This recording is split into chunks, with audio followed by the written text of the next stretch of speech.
ভারত বাংলাদেশে আক্রমণ করার যদি ধৃষ্টতা দেখায়, আমি একজন রাজনৈতিক কর্মী হিসেবে আমি দৃঢ়তার সাথে বলতে চাই যে ভারত ভেঙে টুকরো টুকরো হয়ে যাবে, কেউ রক্ষা করতে পারবে না। ভারতের এই সম্প্রসারণবাদী নীতি অবশ্যই পরিহার করতে হবে। ভারত ছাড়াও এই আমাদের প্রতিবেশী চায়না আছে, আমাদের প্রতিবেশী পাকিস্তান আছে, সার্কভুক্ত দেশ। ইচ্ছা করলেই যা কিছু হবে এটা হবে না। প্রয়োজনে আমরা বিশ্বযুদ্ধ বাঁধতে যাবে বাংলাদেশকে কেন্দ্র করে। বাংলাদেশ এখন অত দুর্বল রাষ্ট্র নয়। অর্থনৈতিকভাবে ভারতের জনগণতে মাঠে হাগা জাতি, এখন পর্যন্ত স্যানিটেশন নেই। সেই তুলনায় আমরা অনেক সভ্য, অনেক শান্তিপূর্ণ, অর্থনৈতিকভাবে আমরা দৃঢ় শক্তির উপরে আমরা দাঁড়িয়ে আছি। চিন্ময় কৃষ্ণ একটা হিন্দু এবং তিনি একটা লম্পট এবং চরিত্রহীন মানুষ। এটা ভিডিও সবাই দেখছে, তার লম্পটের ভিডিও। সে যে একটা যুবতী মেয়ের বুকে হাত দিয়ে টিপাটিপি করছে, এই ভিডিও সারা পৃথিবীতে ভাইরাল হয়েছে। সুতরাং আমার চরিত্রহীন লম্পট, সেই লম্পটের কারণে নয়, দেশদ্রোহিতার কারণে। তার একটা সংগঠন আছে হিন্দু সনাতনী হিন্দু জোট, এইটার উপরে ভর করে আওয়ামী লীগকে পুনরায় দেশে প্রতিষ্ঠা করার জন্য একটা সাম্প্রদায়িক দাঙ্গা বাঁধানোর চেষ্টা করছে। কিন্তু চিন্ময় কৃষ্ণ তো হিন্দু হিসাবে গ্রেপ্তার হয় নাই, সে গ্রেপ্তার হয়েছে রাষ্ট্রদ্রোহ মামলায়। তার বাড়িতে শত শত কোটি টাকা পাওয়া গিয়েছে, 70 কেজি শুধু স্বর্ণ পাওয়া গিয়েছে। এখন ভারত সরকার নিশ্চয়ই একটা শক্তিশালী সরকার, সামরিক দিক থেকে তারা পৃথিবীর পঞ্চম শক্তি। তারা সবসময় বড় ভাই সুলভ আচরণ করে, আমাদের সাথেও এরকম বড় ভাই সুলভ আচরণ করছে। বাংলাদেশে কোনো সাম্প্রদায়িক দাঙ্গা নেই। ভারত গত 15 বছরে একটা অজনপ্রিয় সরকারের পক্ষ নিয়ে যে সমস্ত কর্মতৎপরতা চালিয়েছে, তার ফলশ্রুতিতে বাংলাদেশের মানুষ সেই সরকারের প্রধান শেখ হাসিনার সহ আওয়ামী লীগ সরকারের প্রতি জনগণ যে পরিমাণ ঘৃণা এবং ক্ষোভ জন্ম নিয়েছে, ভারত সরকারের বিরুদ্ধেও অনুরূপ একই পরিমাণ ক্ষোভ এবং ঘৃণা এই দেশের মানুষের জন্ম নিয়েছে। এখন ভারতীয় মিডিয়া এবং ভারত সরকারের বা পশ্চিমবঙ্গ সরকারের উস্কানি আমাদের জনগণকে আরও উত্তেজিত করছে, আরও ক্ষুব্ধ করছে, যার ফলশ্রুতিতে বাংলাদেশের জনগণ ভারতের সমস্ত কিছু বয়কট করে হলেও, পানি খেয়ে হলেও, ঘাস খাইয়ে হলেও ভারতের বিরুদ্ধে করবে। যদিও শেখ হাসিনার সরকার আমাদের অর্থনীতিকে পঙ্গু করেছে বিদেশে টাকা পাচার করে, ইনশাল্লাহ বর্তমান সরকার সেই টাকা পুনরুদ্ধারের চেষ্টা করছে। আমরা সফল হব এবং ভারতকে আমরা দেখিয়ে দেব যে এই উপমহাদেশে বাংলাদেশ অর্থনৈতিকভাবে তাদের থেকে অনেক সমৃদ্ধ জাতি। তাদের কোনো প্রতিবেশী বন্ধু নেই। ভারত এমন একটা দেশ যার কোনো প্রতিবেশী বন্ধু নেই, একমাত্র বাংলাদেশ তাদের ছিল। এই বাংলাদেশ হারালে বাংলাদেশকে, যত ক্ষুদ্র রাষ্ট্রই আমরা হই, আমরা এই উপমহাদেশের তৃতীয় বৃহত্তম সামরিক শক্তি। ভারতের নিরাপত্তায় এতে বিঘ্নিত হবে, ভারতের শান্তি শৃঙ্খলা বিঘ্নিত হবে।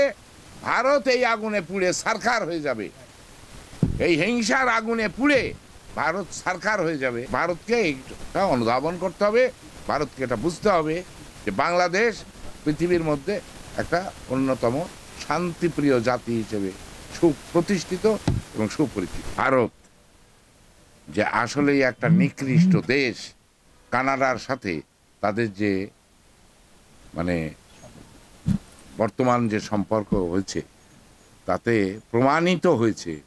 এবং বাংলাদেশে গত 15 বছরে ভারতীয়রা যেভাবে আমাদের উপরে জুলুম, নির্যাতন এবং শোষণ চালিয়েছে, শেখ হাসিনা যাওয়াতে মোদি সরকার নিজেকে পরাজিত ভাবছে, নিজেকে অপমানিত ভাবছে।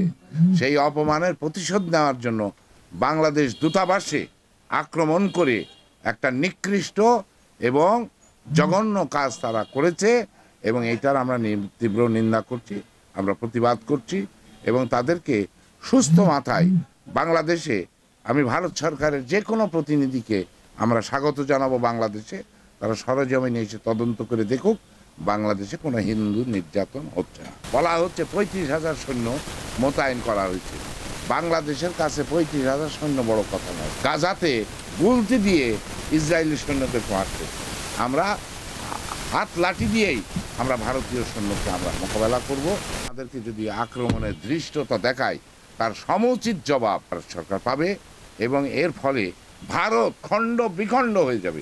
গদি মিডিয়ার অপপ্রচারে বিভ্রান্ত হয়ে মমতা ব্যানার্জিকে এই বক্তব্য প্রত্যাহার করার জন্য অনুরোধ করছি এবং অবিলম্বে বাংলাদেশে সাংবাদিক সহ তাদের ভারতের সুশীল সমাজকে বাংলাদেশে এসে সরেজমিনে প্রত্যক্ষ করার জন্য আমি আহ্বান জানাচ্ছি যে পশ্চিমবঙ্গ থেকে একটা মিশন আসুক, বাংলাদেশের সমস্ত অঞ্চল তারা সফর করে দেখুক যে বাংলাদেশে আদৌ কোনো সাম্প্রদায়িক বা হিন্দু নির্যাতন হচ্ছে কিনা। হাসিনা বিরোধী যখন আন্দোলনের সূত্রপাত হয় তখন মমতা ব্যানার্জি আমাদেরকে সমর্থনই শুধু দেন নাই, পরবর্তীকালে বলেছেন যে হাসিনার অত্যাচারে যদি এই দেশের মানুষ অত্যাচারিত হয়ে বর্ডার পার হয়ে ভারতে পশ্চিমবঙ্গে আশ্রয় নেয়, পশ্চিমবঙ্গের দরজা এই আন্দোলনকারীদের জন্য, এই নিষ্পেষিত, নির্যাতিত, নিপীড়িত মানুষের পক্ষে তিনি থাকবেন, এই আশ্বাস তিনি দিয়েছিলেন এবং সেই আশ্বাসের প্রতি আমরা শ্রদ্ধাশীল এবং এখনও শ্রদ্ধাশীল।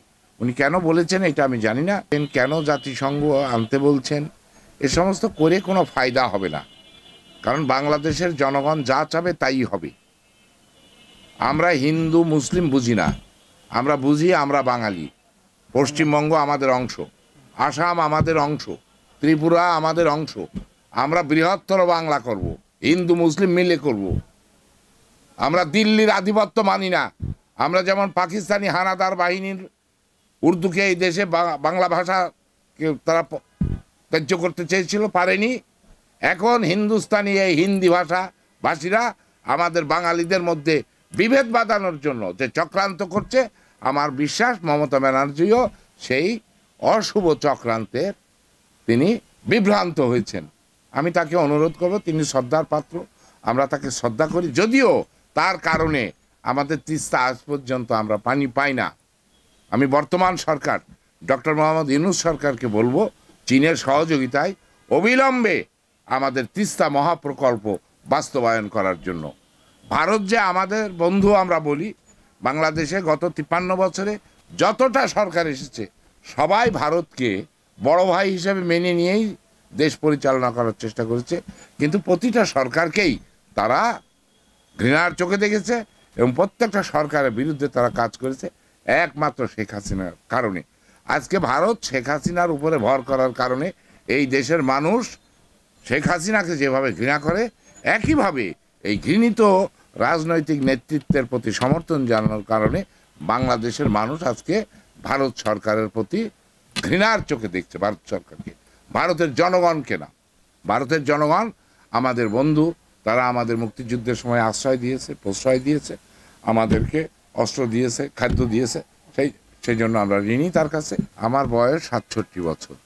এই 67 বছরের মধ্যে 16 বছর বাদ দেন, এই বাকি 51 বছরে আমি এই পরিমাণ জনগণ রাস্তায় নেমে এসেছে তা দেখিনি, এমনকি 71 সালেও দেখিনি। মুক্তিযুদ্ধের সময় কোটি কোটি মানুষ রাস্তায় শেখ হাসিনার বিরুদ্ধে যেভাবে নেমে এসেছে, এটা একটা নজিরবিহীন, বিশ্বে নজিরবিহীন একটা ঘটনা। সেই গণ অভ্যুত্থানে শেখ হাসিনার পতন হয়েছে, তিনি পালিয়ে গিয়েছেন। যে বিগত 15 বছরে আওয়ামী লীগের যে সমস্ত দুর্ধর্ষ ক্যাডাররা জনগণের উপরে অত্যাচার নির্যাতন করেছে, তাতে আনুপাতিক হারে কিছু কিছু হিন্দুও তো ছিল, আওয়ামী লীগ কর্মী ছিল না? তাহলে এখানে আওয়ামী লীগ নেতা কর্মীদের বাড়ি আক্রান্ত হয়েছে, তাতে প্রায় 57 জন আওয়ামী লীগ নেতা কর্মী নিহত হয়েছে। এখানে এই 16 বছরে ফ্যাসিস্ট সরকারের সহযোগী কিছু হিন্দুও ছিল, তাদের বাড়ি আক্রান্ত হয়েছে আওয়ামী লীগ কর্মী হিসেবে, ফ্যাসিস্টের দোসর হিসেবে, হিন্দু হিসেবে নয়। সর্বশেষ চিন্ময় কৃষ্ণ নামে এক ভদ্রলোক, তিনি ইসকন করতেন, কিন্তু তার লাম্পট্য, তার চরিত্রহীনতা, তার দেশদ্রোহিতা, এই সমস্ত নানা কর্মকাণ্ডে বিরক্ত হয়ে ইসকন থেকেই তাকে বহিষ্কার করা হয়েছে। এইরকম একটা নিকৃষ্ট লোক গ্রেপ্তার হয়েছে হিন্দু হিসেবে নয়,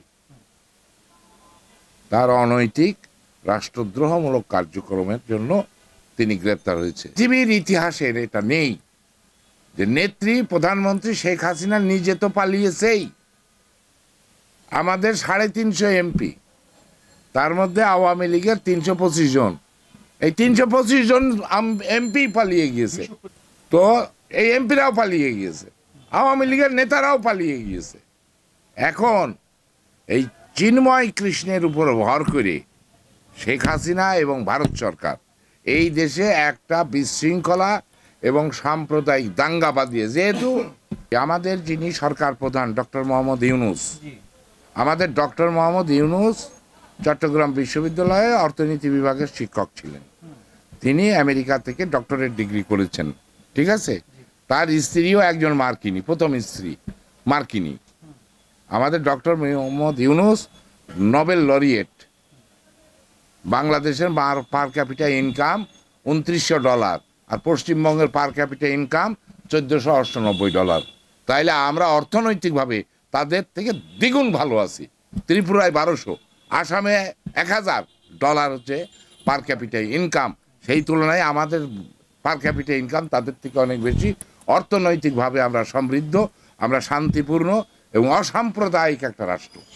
এই রাষ্ট্রে ভারত সরকার যেটা করছে, যতই সুরসুরি দিক, বাংলাদেশের মানুষ হিন্দু সম্প্রদায়কে তারা আপন ভাইয়ের মতো আমরা বসবাস করি, চিরকাল করে আসছি, এখনও করছি, ভবিষ্যতেও করব। আমরা হিন্দু মুসলিম ভাই ভাই, আমরা বাঙালি, আমরা শ্রেষ্ঠ। আমরা প্রমাণ করে দেব আগামীতে ভারত, বাংলাদেশ, পশ্চিমবঙ্গ, আসাম, ত্রিপুরা নিয়ে আমরা একটা রাষ্ট্র করব। সেই রাষ্ট্র হবে পৃথিবীর মধ্যে সর্বশ্রেষ্ঠ রাষ্ট্র।